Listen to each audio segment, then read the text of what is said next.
15 വയസ്സുകാരിയെ ലൈംഗികമായി പീഡിപ്പിച്ച പ്രതിക്ക് 46 വർഷം കഠിന തടവും 30,000 രൂപ പിഴയും.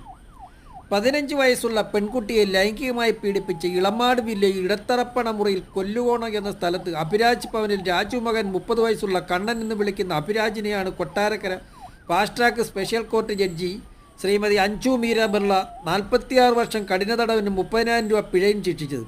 2022 ജൂലൈ മാസത്തിൽ നടന്ന സംഭവത്തിലേക്ക് 5/8/2022 Chadayamangalam police inspector B Viju FIR register ചെയ്ത് പ്രതിയെ അറസ്റ്റ് ചെയ്തു. അന്ന് കൊട്ടാരക്കര DSP ആയിരുന്ന GD വിജയകുമാർ അന്വേഷണം പൂർത്തിയാക്കി ചാർജ് ഷീറ്റ് സമർപ്പിച്ചിട്ടുള്ള കേസാണിത്. ഈ കേസിലെ പ്രതി അതിജീവിതയുടെ വീട്ടിൽ അതിക്രമിച്ച് കയറി പീഡിപ്പിക്കുകയായിരുന്നു. പ്രോസിക്യൂഷന് വേണ്ടി സ്പെഷ്യൽ പ്രോസിക്യൂട്ടർ ഷുഗു C. തോമസ് ഹാജരായി.